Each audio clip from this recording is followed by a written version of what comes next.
What is up, passengers? Today we're going off the rails and it's just me. We have a solo podcast coming up. I feel like I owe you guys some life updates. I'm just getting back from 2 weeks in Portugal. I was on my Miles with Morgan trip. I want to talk all about that because when I'm traveling, I have all sorts of fun stories. But before we get into like a little life update, a little travel recap, talking about what's next in my life, I literally go to Sydney in like 3 days. So I'm just getting over jet lag from Europe. And guess what? I said, joke's on you. You're about to get re-jet lagged. Hope your mental health can handle it. If you're watching this online also, I look like the 4th of July because I realized I'm going to be in Sydney on America's birthday on the 4th. So I feel like I need to have a little patriotic moment right now. And yeah, go America. We love America. I think we actually don't know the state of our country currently. I would like to think that America is going to be okay, but you know what? That presidential debate last night, I kind of lost hope, and it kind of made me want to move to Europe and or Australia like tomorrow. Anyways, I digress. Let me talk about the most off the rail thought I have right now. And this is not going to make sense when I say it, but let me just explain. I have a bone to pick with Smile Direct Club. I hope the CEO of Smile Direct Club is honestly, I hope he's having the worst day of his life today. And let me tell you why. Okay. I'm an influencer. I sell ads on my Instagram. We know that. I sling Instagram ads, but I only sling ads of things that I truly believe in. I feel like when I first started on Instagram, I would honestly sell anything just for a paycheck. Like I did some really cringy things, but now I have built a brand and a community. I really only take ads that I believe in. So when Smile Direct Club approached me, this was last year, and they said, hey, we want to work with you. There's like an office in Nashville. I honestly wanted a new retainer because I had the same retainer since 7th grade. It was lime green and hot pink. It had a little swirl on it. It had my name stamped on it. And I was like, I am an adult. When I go sleep at a boy's house, I don't want to bring my hot pink plastic retainer. So I had thrown it away because I'm an idiot. I threw it away and I said no more. But then I realized I need a retainer because I love my teeth. It is actually my favorite feature on my whole entire body. Love my teeth. I will take care of them. I love a white smile. But I was kind of freaking out because I didn't have a retainer. So when Smile Direct Club approached me, I said, sign me up, mainly because I want to do the whole entire process. I feel like my teeth had shifted a little bit since I threw away my pink retainer like an idiot. So I did it. I did like the whole 12-week steps. They send you like the little plastic retainers. You change them each week. Anyways, I loved it. That was great. Okay. And then by the time I had finished my whatever amount of weeks and steps that we had, I asked my manager, I said, hey, okay, so I finished this. Can I get my permanent retainer that they're supposed to send me? By the way, I had also promoted this on my social media. A lot of you guys maybe, I'm assuming, had signed up. I'm with you. Okay. I was a big Smile Direct fan. Okay. I'm not lying to the people. I was doing it with you. Anyways, my manager came back to me and she said, hey, I'm like so sorry, but like Smile Direct Club went bankrupt. They are no longer a company. They do the office the beautiful office in Nashville that I went to no longer exists. And I said, okay, so now what? Like, do I get the retainer? And they were like, no one gets the retainer. Everyone who used Smile Direct Club is essentially now screwed. So I'm saying all of this because I just yesterday had to pick up a retainer that I had to go and get. And do you know how much a retainer costs as an adult, as someone who does not have dental insurance because I am self-employed and I'm just a wee little influencer, okay? It's honestly a miracle that I have health insurance, but I pay a stupid amount each month. So I said, I don't need dental insurance, and I sure as hell don't want orthodontic. Is that what? Yeah, sure. Orthodontic insurance. So I wandered into like the nearest orthodontist that I found on the side of the road. And this was before I went to Portugal. And I said, hey guys, I need a retainer. Why? Because Smile Direct Club shut down. And I threw away my retainer from 7th grade. They like look at me and they say, okay, like what's your insurance? I was like, I don't have any. They looked at me with like pity. And they're like, what do you do? And I'm like, I'm an influencer. And they're like, I honestly like have a bone to pick with this receptionist too. And she goes, oh, what are you going to do when that's over? I'm like, ma'am, I don't want to talk about this right now. First of all, let's not be negative Nancy's. I'm going to be slinging Instagram ads till I'm old and gray, first of all. Second of all, just give me a retainer, okay? So I get my impressions, whatever. I went to go pick up this retainer yesterday. I'm like, okay, these are 2 pieces of plastic in my mouth. Surely it is not that expensive. It cost me $600. So I called my mom immediately, and I was like, is this normal? She was like, I mean, I didn't think it'd be that much, but like, yeah, you don't have insurance, so you kind of have to pay out of pocket. Anyways, let me tell you about all the things I'd rather be doing with this $600 that now I have to place in my mouth. It was ridiculous, and all this to say, I would not have had to spend $600 on 2 pieces of plastic if Smile Direct Club would not have gone bankrupt, if they would have been better with their money. Honestly, okay, I'm not gonna lie, they did pay me a lot. So I'm like, hey, Smile Direct Club, maybe don't pay your influencers so freaking much money and you wouldn't go bankrupt. And I could have got my last retainer. Anyways, my blood boils thinking about it, but it is fine. We got our retainers. We will have straight teeth. But if you're listening to this and you also have your little plastic retainer from 7th grade and you're like, this is gross, I don't want to sleep over with a guy and have to put in my gross retainer, do it, okay? Do not throw that away, because you're going to be in the same boat as me and you're going to have to buy a new one, and they're very pricey. So anyways, that's my off the rails thought. I freaking hate Smile Direct Club. My other off the rails thought, what was that? Oh Lordy. Okay. I don't know if this podcast is going to come out in 2 weeks. So will this still be relevant? What will happen to this girl? I don't know. But guys, has anyone come across, I can't even say this with a straight face. Has anyone come across the hot Tuah girl? You know, you guys know I'm not going to recreate or like try and do an impression of this girl, but okay, I will. She was having a wild night out in none other than the place I call home, Nashville, Tennessee. She probably was on Broadway, because nothing good happens on Broadway. She stumbled out, and this is where like the waters get a little murky. This has never happened to me, but this guy has a show, a YouTube show, something where he is interviewing people. So he interviewed this girl. Hang on, I gotta play the video because this is gonna make more sense. And I also feel icky doing an impression of her. So I'm gonna let you guys listen to it. Hang on. The last thing I searched on TikTok was hot Tuah girl. Okay, this is her. Okay, that's all we need to listen. You got to do the hot Tuah and spit on that thing. Okay, you know what? Sure. That is not sound advice. The moral of the story is that went so viral. This girl blew up overnight. So imagine going out to the bars, you give like a drunken interview, you think nothing of it, and the next morning you wake up and the whole entire world is seeing this clip of you talking about spitting on that thing. All this to say, I don't know where I stand on this. It's really been haunting me for some reason, hot Tuah girl. She's selling, or we don't know if she's selling merch or like their interviewer people are selling merch that legitimately say hot Tuah, whatever however you say it. They're selling trucker hats, and the last thing I heard, they have sold over like 6 figures worth of merch. So I'm assuming this girl is getting a cutback. But anyways, I feel like I'm living in a simulation. This is not real life. America, what is America? We've got this girl going viral. That's what everyone is talking about. We've got Tweedledee and Tweedledum in our presidential debate. I'm like, this is all we've got going for us. Anyways, I do love America, but it's grim. It's looking grim for our country right now. So if anyone needs me, I will be in a different country. And that brings me to my next point. Also, I hope Miss Haley, I hope she's doing okay. Because the last time we also checked before this podcast, she deleted her Instagram. So I don't know. She's probably thinking twice about saying spitting on that thing ever again in her life. But I hope she's well.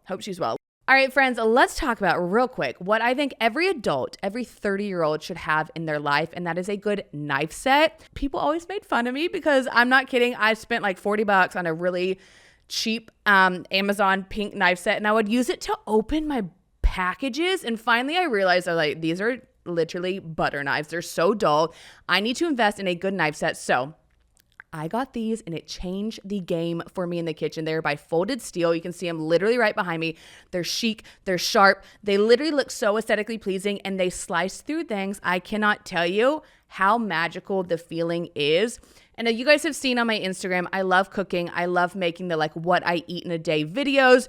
These have made me 10 billion times more excited to try new recipes. There's something just lovely about going into your kitchen, having a really good knife set that just feels weighty and strong in your hands. I'm like, I want to make steaks. I want to make sushi bowls. I want to try all these new different recipes. So I'm excited to bring you guys new recipes. If you are also in the market for some new knives, or honestly, if you want to get a really killer gift for your parents, your dad, honestly, anyone in your life, I think this is such a good idea.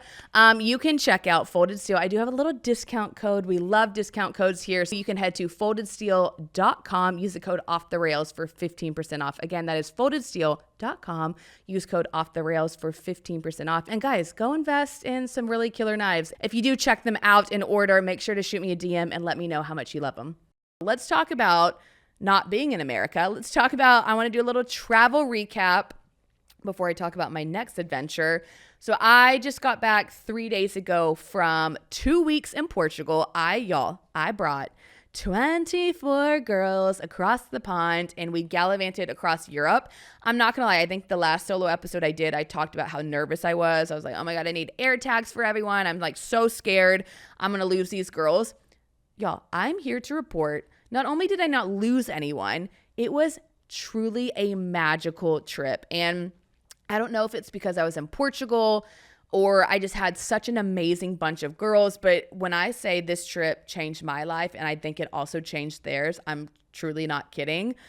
It was so wonderful to the point at our last dinner. Look, I always make everyone go around. I'm a woo-woo mindfulness girl. I really try and insert that anytime in my life because I'm like, look, yeah, you can go and party and have fun, but let's look within, okay? Let's have a little mindfulness, okay?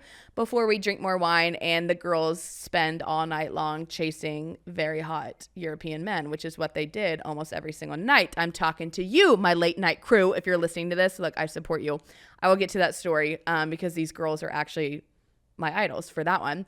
But at the last dinner, I make everyone go around and I always ask what was your favorite moment of the trip? And then what did you learn about yourself? And I don't know, I was expecting some responses. I was hoping everyone would be happy, but everyone was sobbing. I was getting emotional. I don't really get emotional in public, but I just did not realize, look, I am an extroverted person. I can talk to walls. I have gone to Europe many times by myself, but I don't realize the impact me bringing these trips have on other people. And a lot of these girls were saying they were so nervous to come. And I think one mentioned she was crying at the airport. She was, just so nervous to travel. And what if the girls didn't like her? And it just this trip restored my faith in humanity. It really, really did.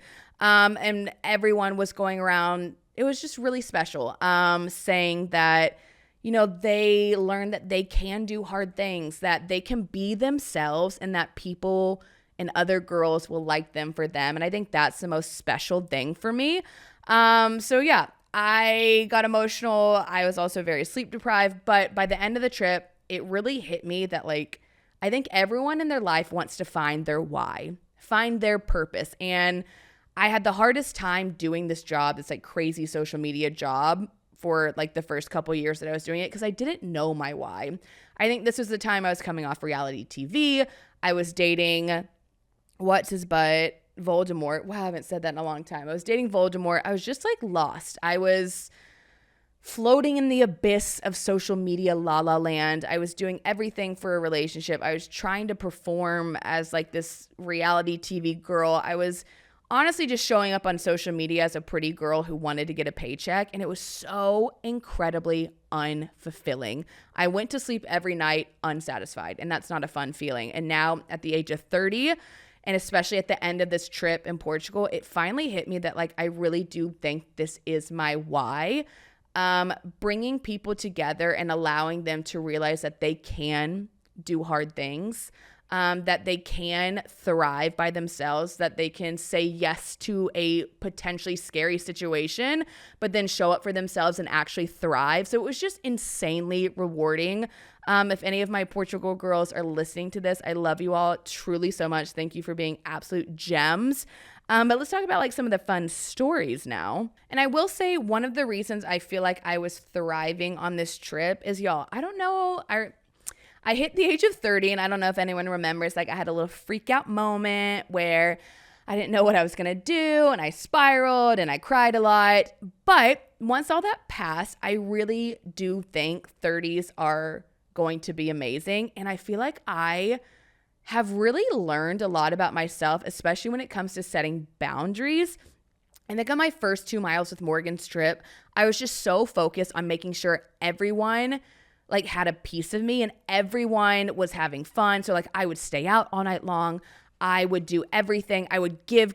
I wouldn't take any time for myself. So by the end of the trips, while yes, they were magical and amazing, I was run ragged. I was unwell to the point where I got home and I was just like, my cup was empty because I was just giving so much. And this trip, I was really impressed with myself. So I'm going to give myself a little pat on the back. And also, I hope people can realize from me saying this, like, boundaries are so important. And putting yourself first it really should be the top priority in your life. So it's like when we had free time, instead of being like, oh my God, guys, like, I'm going to be on and like with you 24/7, like I would take time and I would go like rest, or I would work on my computer so I wasn't like totally stressed out. And I actually didn't feel bad about it. Like, it's crazy. Once you realize like you're allowed to set a boundary, and once you set it, people will actually respect it, and you can go to bed and sleep peacefully knowing that you're actually doing what you want to do. And of course I did have some late nights with the girls, and like we hung out by the pool, and these girls were so funny. The theme of the trip was Bruno, because our very first night, like our welcome dinner, we walk in and like I meet all the girls at the bar, and they have of course already befriended this honestly like really hot bartender, and his name was Bruno. And at one point, like one of our girls, Sienna, was behind the bar like making a martini with him. So I actually do know this. One of the girls had a sneaky little kiss with Bruno. But then as the week went on, we kept meeting more insanely attractive men. And they, for some reason, were all called Bruno. I don't know if that's like a very Portuguese name. But I have to give these girls props because, look, I already found my man while traveling, okay? And I support anyone wanting to have a cheeky little moment, because the men in Europe and Australia, 10 billion times better. Like I think all the girls on my Miles with Morgan trip can agree. But y'all, I was impressed. They were pulling men. Like I would go to bed probably at like midnight. We had like a late night crew, like living their best life. They'd roll in at like 4 a.m. and we'd all meet at breakfast, and I'd be like, how was the night? And like 10 of them would be like, well, I got this guy's number. I'm meeting up with this guy. And I was like, oh my God. Like, and they weren't even like on Tinder. They were just meeting these guys out. I was like, you guys need to write a book or something. And also, some of the girls are like continuing to see some of the guys that they met on the trip. So I'm just saying, if any of them get married to one of these men that they met on a Miles with Morgan trip, I told them I get to officiate the wedding. I will be there. I will probably be in hot pink, and I cannot wait to bring together two souls that met on my girls' retreat in Portugal. So I don't know if you're single and listening to this and you want to get some European D, for lack of better terms, Portugal is where it's at. Just ask the girls on my trip. Beyond, oh God, this bunch was so special to me. But beyond that, on the trip, we had a mom and daughter duo. So Kristen and Karen, it was so special because I will say in the past trips, I have a range of like, I don't know, 21 to maybe 40s, which is like a really good range. These trips are for all ages, but this was the first time I had a mom-daughter duo. It was so cute. Karen, I don't know if Karen listens to the podcast. Karen is probably my mom's age. What a badass she was. She did everything with the group. So we did surf lessons one day. So all the girls went down. It was actually the most fun I have had in a long time. Like, we all got in the wetsuits. We're like learning from these like crazy Portuguese instructors. We're all sandy. We're all doing like crazy warm-ups, like dragging these boards out into the water. We're all clueless together. And I look over and Karen, who is, again, she is my mom's age. Like, she's mid-60s. She is crushing it. Like, Karen is in the water. She's in the waves. She's standing up on the board, like living her best freaking life. And I think it goes to show that like age really is just a number. Just because you hit 60, 50, whatever, 30, 40, 50, 60, I don't care, doesn't mean that your life is over. And I really, Karen inspired me in so many ways. That yeah, it doesn't matter. I feel like it is a mindset, and I hope that I can live like Karen as I get older and like never lose my zest for life. Like, she was so amazing. And it also inspired me. I'm going to say this right now because I really hope my mom's listening to this, Kim Willett. I don't know if she listens to the podcast. I actually think that she does. But Kim Willett, I want to do a Miles with Morgan mom and daughter edition inspired by Karen and Kristen, because I think it would just be so fun. I think, and I kind of feel that a lot of moms would feel this way. I think it's hard once you have kids and once you hit a certain age to make other mom friends. And I don't know if that's true or not. I don't have kids. I'm not a mom, so I could be wrong. But like, I see my mom, and I think it's hard once your kids leave the nest to meet good girlfriends. And I was like, how freaking special would that be if I had a Miles with Morgan trip and like all the daughters can hang out, we can rage our face off, go out, whatever, take shots, and then the moms can hang out and have like fun little wine nights, and then we all meet up for group activities. Anyways, I think it is genius. I need to start marketing that. I have not told my mom this idea. So if, look, she actually refuses to come on the podcast, so she might actually refuse this idea too. But guys, if you want to go find my mom on Instagram, I think it's just at Kim Willett. Shoot her a little DM. Let's pester and abuse my mom on the internet. Send her some DMs so we can get this woman to do what we want. Oh, and also on the trip, guys, this is actually probably the most flattered I have been. Some of the girls got matching tattoos, which on my Croatia trip, some girls did as well, which is really special. They asked me if I wanted to join, and I said, I'm going to politely decline because I have no tattoos. And look, I love you all very deeply. We have become friends, but I don't feel the need to permanently ink my body, but I support you guys from afar. I'm always like, I'll get a piercing. I know my cardinal rule is now do not get piercings in foreign countries, but at least if those get infected, I can take them out. So I was like, you know what, guys, I'm not going to get a tattoo with you on this trip. But I was really flattered because they actually asked me to draw the tattoo for them, which I thought was just really special. And I'm like, I'm artsy. Like, I can paint. So I was on the bus, and then I was looking at my drawings. They wanted to get a butterfly, which, okay, a butterfly is pretty easy to draw. But I had this idea, and I was like, okay, I want to do a butterfly, and I want it to be one single line so you guys are always connected, and I wanted to make it artsy. Anyways, it looked like a kindergartner drew this. I was also on a bus. It was like bumpy. It looked like shit, for lack of better terms. So the girls come up to me, and like, we're at the hotel. They're like ready for the tattoo appointment, and they're like, do you have it? Like, we're ready. And I was like, guys, look, I'm so flattered, but I'm not comfortable with you permanently inking your body with this trash that I have drawn. Like, so honored. So luckily they did not take my drawing. I gave them the idea. So I think 4 or 5 of them got it, which is really special that they can always remember that trip. But guys, literally, look, I can paint, but like, do not ever ask me to draw you a tattoo, because it looked like a literal 4-year-old who was wasted drew it. I was like, I'm honestly ashamed by this one.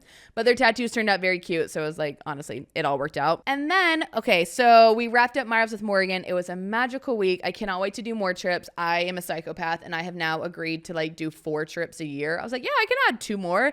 Let's take 24 girls across the world 4 times a year. I was like, 1 a season. I'm starting to regret that. I think 2 is a good number. Maybe we'll add in a 3rd. I don't know. But whatever is magical. Then from there, I always have these crazy ideas. And I'm like, when I see something on social media, here's like the pro of me and also the con. Because the pro is like, I will see something through. Like, once I see it, I've got a laser focus. We're going to do this. I don't care how insane it is. The con is, it is often insane, and I will not sleep until I complete this. So after I took 24 girls across the globe for 2 weeks or a week straight, you know what I did? I didn't say, let's relax, let's get massages, let's hang out in a cute little hotel. I said, no, let's fly to a little island called Madeira and let's hike. Let's hike the tallest peak on the island. Why? No other reason than I saw a really cool video on Instagram of someone flying a drone, and this girl is walking up like the spine of a mountain, and it was the sickest shot. So I was like, I have to do that. So what did I do? I called my one crazy friend, the only person I talked to from good old Granbury, Texas, which also, fun fact, I shouldn't be admitting this, but like whatever, high school relationships aren't real relationships. I actually did date this person in high school, but like it should be weird, but it's not. Like, we're actually really good friends now. Like, he's my buddy. We fist bump. Like, what up, bro? I hope he's not listening to this podcast. He will actually be so mad at me for saying that. But like, I don't know. I was like, I'll set you up with some of my friends, whatever. But he is the one I know I can call anytime I have a crazy idea where I'm like, hey, do you want to fly to this random location and do this random thing? Because most of the other people in my life have 9-to-5s, or they have like a brain cell and they won't do it. He is also the one, I don't know if you guys remember. So 2 years ago, I took a solo trip by myself. It was my first solo trip. I went to Portugal. It was kind of the moment that changed everything, where my life really pivoted. On this solo trip, I was kind of healed from my toxic relationship, but there was so much of me that I did not realize needed healing. So I went on that solo trip. It is what led me to fall in love with Portugal. I extended the trip like a week. I met the most magical people, Marco in Portugal, Chris, and all the people, whatever. I think I've talked about this before, but all of that happened because, so we're going to call him Granbury. So Granbury was actually supposed to go on this solo trip with me. It was part of my yes year. He like randomly texted me, like, we don't talk that often. He was like, hey, I want to go to Portugal. And I was like, it's a yes year. I'm going to say yes to that. Sure. And then like a week before, homeboy was riding his bike, hit a pothole. Oh my God, boys are so silly. Hit a pothole, flipped over his handlebars and like snapped his collarbone, which like sounds gnarly, but I was so annoyed at the time. I was like, what do you mean you can't go? I was like, suck it up, buttercup, put a sling on it. Whatever, take some Motrin and let's go. Like, I can't navigate Portugal by myself. Anyways, he was like, I can't do that. I have a broken collarbone. I can't lift my arm above my head. So he sent me to Portugal by myself, and I will forever, ever, ever be grateful for him breaking his collarbone. Like, I'm happy he's okay now. But that really allowed me to like take the jump to realize I can travel solo. Anyways, I digress. Let's go back to Madeira. I call him and I was like, hey, do you want to go to this random island? I saw this hike on Instagram. It seems really hard. Also, I know you have a drone. Can you come with me? And also bring your drone. Like, I want to catch up, but I also kind of want to use you for your cool camera equipment. And he was like, yeah, dude, I'm down. So I fly to Madeira. Which, by the way, guys, Madeira is a little island off the coast of Portugal. It is called the Hawaii of Europe. If you have not been there, it is, oh my God, the most beautiful place. Like, it really is. Think of Hawaii, but like the European version. Like, we're not talking like Jimmy Buffett, Margaritaville, Hamburger and Paradise, Hyatts and Sheratons, like very Americanized, which now I have a bone to pick with Hawaii because now that I've gone to Madeira, I'm like, I don't think I can go back to Hawaii. Madeira, like there's no Chili's in Madeira, okay? It's just like Europe does it right. Europe is chic, okay? But this island of Madeira, I did not realize this. I guess I've been there once before. I went at the tail end of my last solo trip, but I guess I was either hungover or like asleep on the plane, but I don't remember the landing being this rocky. But I'm about to take off. I'm meeting my friend there. And I come across, someone sent it to me and they're like, have you seen this? I did not realize Madeira is known as like one of the top 10 most, I think they said deadly, like one of the most, not deadly, okay, no one's died, one of the most dangerous airports that you can fly into. So much so that the pilots have to be specially trained just to fly into this airport. It's something about the runway, which by the way, guys, the runway is so short. Like you look at it and you're like, there is no way this plane can stop on the side of a cliff. So the runway's like half the size of a normal runway. and it is where a cliff meets the ocean. So I guess the wind from the ocean meets the wind from the cliff, and that leads to this crazy windstorm that the planes have to fly into. Anyways, I don't get flight anxiety. Like, turbulence doesn't really bother me. I'm not kidding though. This little plane, right? I posted on my Instagram story. I was like, my life flashed before my eyes. I had some serious regrets flying to this island just to do this hike that I found on Instagram. I lived, obviously I'm sitting in this podcast chair. I lived to see another day, but I'm not kidding. I now understand why everyone broke into applause when we landed, because I was floating in a bowl of Jello is essentially what this landing was like. We were rocking. I was nauseous. I closed my eyes just praying. But we landed. Oh man, I forgot about this one. Okay, so we landed and I was in charge of booking the hotel. I need everyone to know that I lost 60,000 hotel points. So I use points to book most of my hotels to save money. I was supposed to go to Madeira at the end of the Taylor Swift concert. My sister bailed on me. Love you, Alex, for that one. So I ended up not getting to go. I was like, whatever, I'll eat the cost of 30,000 hotel points. Well, I then ate another 30,000 because, look, I did not do a lot of research. I was like, well, this seems like a cute hotel. I didn't read the reviews. We check in. He's like, okay, I'll meet in the room. Guys, I walk into this room. Prison. It is prison level. I honestly think that prisons would probably be nicer than the hotel room. So I walk in and I'm a little optimistic. I see a bed in the middle of the room. I lay on this bed. It's not a mattress. I think it is literally just like a cardboard slat with a comforter on top. I'm like, oh boy, okay. I'm a little sleep deprived, but I was staying optimistic because I had paid for this and it was non-refundable. I was like, we're going to make it work. We're going to make it work. We're here 2 nights. Then we go to this really nice hotel. I was like, honestly, I'll suffer. So I appreciate the nicer hotel more because he was the one who got the nicer one. Then I look over. I glance to the side of the room. It's just glass. So there's a toilet and complete glass. No windows, no nothing. And then there's the shower and it's clear glass. So it is essentially a studio with, I can't even describe, there's no rooms for where you take a shit, essentially is what I'm trying to say. So imagine me snoozing on my bed and just looking over and seeing this guy that I'm not that close with, not close enough to take a shit in front of him. And all they did was they just strung like a little flimsy curtain. So I'm over here, he's parking the car and I'm trying to adjust this curtain. I'm like, how are we going to make this work? How is there going to be privacy? I really don't need this man to see me showering. And so he walks in the room, he looks around and I'm sitting on the bed, trying to make the best of the situation, wondering how we're going to make this work. And he walks in, he goes, immediately no. Gets on his phone. He's like, I'm not staying here. I was like, oh, come on. Try not to be the one who fucked up the hotel reservation. I was like, I'm sure there's another bathroom downstairs. We can just go to the bathroom there. We can leave the room when the other person showers. And he's like, literally no. He's like, I've seen prison cells that are better than this.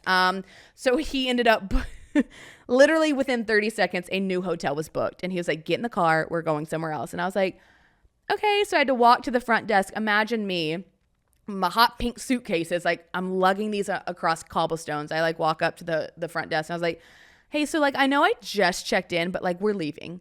He was like, why?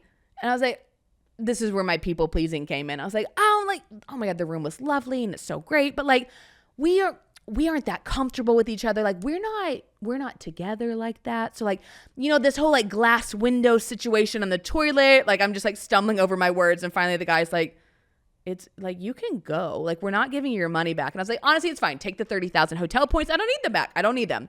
So we went to the other hotel. All was fine. Whatever. It's fine. I have learned my lesson. Read the reviews on your hotels. Okay. So now let's dig into this hike that I found on Instagram that I'm going to now commit myself to.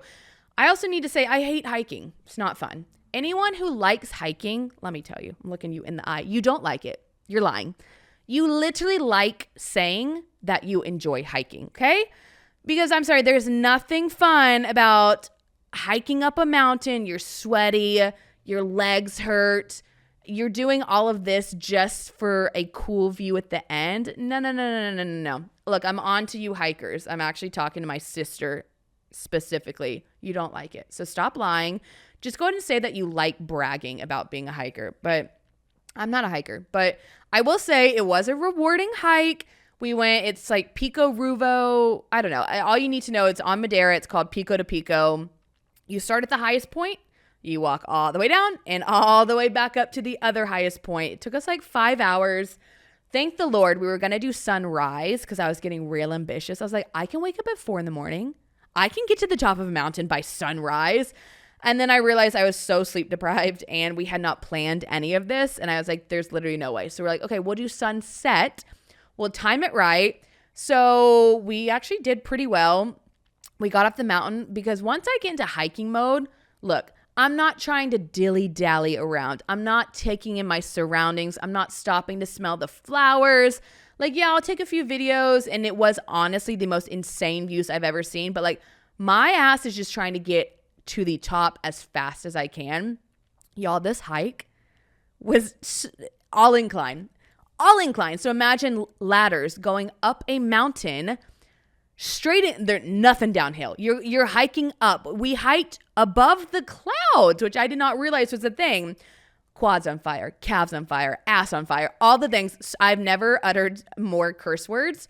And then we get to, I think it was like right before we get to the peak, and I'm like, dude, I gotta pee. Like I had held it. I was not gonna be that girl on the hike that's peeing on the side for everyone to see. So we get to this little shed. There's like a stopping point. There is a bathroom. Everywhere in Europe, you have to pay €1 to go to the bathroom, which is wild because in America, it's like a free-for-all. They're like, oh, you need to go to the bathroom? Here, pee on the floor, okay? Like, we don't care. In Europe, they're like, no, you're going to take care of our bathroom. You have to pay €1 if you want to go in. So I get €1, and I go up to the guy, and I'm like, okay, like, I need to go to the bathroom. And he's like, oh, sorry, it's out of order. And I was like, what? Okay. So I go, and then I am like, I'm going to pee my pants. And also, when I say timed it right, we didn't time it right. We actually got there 2 hours before sunset. So I'm like, I can't sit at the top of this mountain for 2 hours. I'm going to pee my pants. So I found a little nook and cranny. And I asked my friend, I was like, do you have any paper? And he was like, I have a receipt from like the rental car place. And I was like, give me the freaking receipt.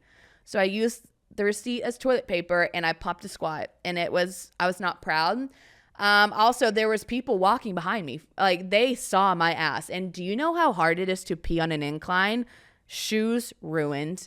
It was disturbing. I don't need to do it again. And in that moment, I realized hiking is not for me. It's just not. But it was a very rewarding experience, and I was so proud because it was incredibly difficult. And by the time I got to the top, I was just so tired and so proud of myself, and it was the most insane view.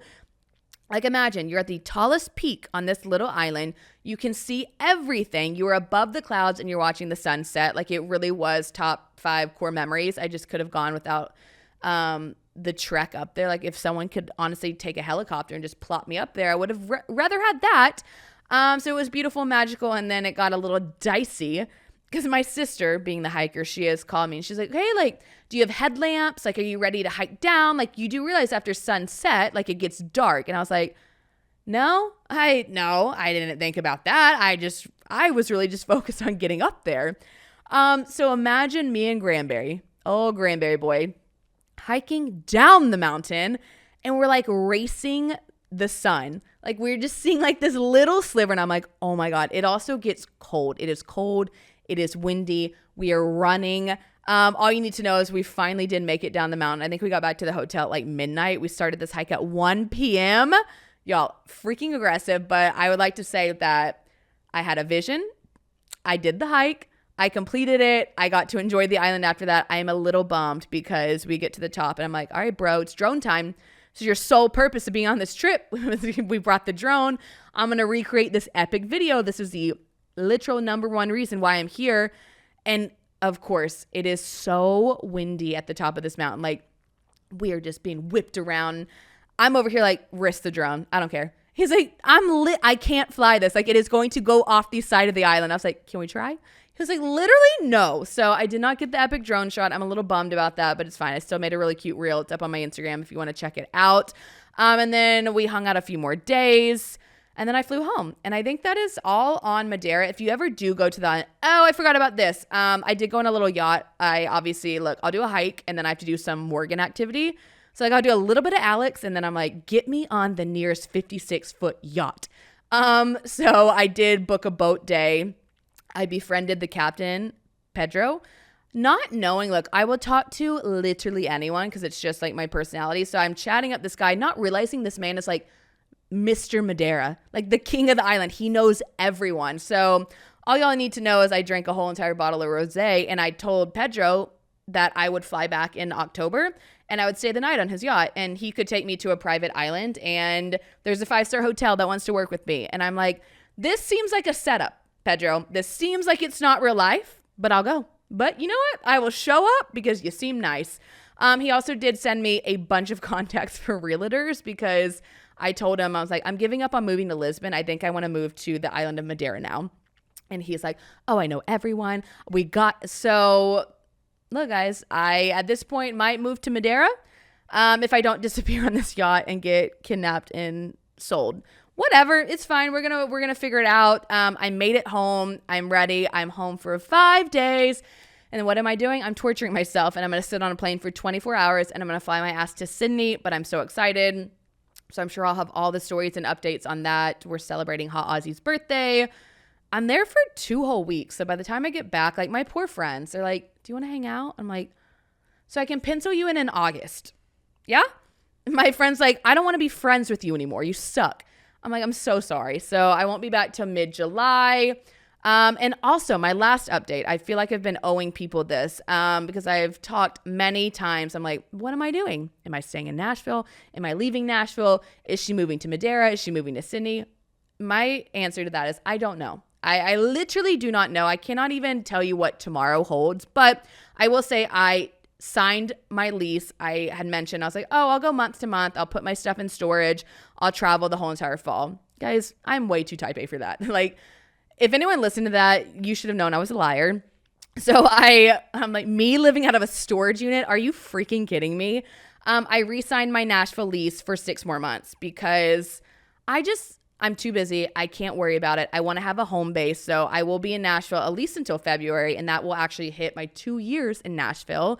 And then I'll figure out what to do. And I think that gives me ample amount of time to contact realtors and figure out what the hell I'm doing with my life. My game plan, does Hot Aussie listen to this? I haven't told him this. So we got to fill in homeboy. I thought I would want to spend the fall in Sydney, like do a fun little fall in Sydney. It's their summer. But now something in my heart is telling me to go to Portugal and I can't put a finger on why. So I kind of want to split my time and do like a month in Portugal, check that off the bucket list to like go abroad and then maybe do 2 months in Sydney to also check that off the bucket list. So who freaking knows? Honestly, all of this could change tomorrow, but holy shit, I'm sweating. That is my life update. I hope you guys enjoyed it.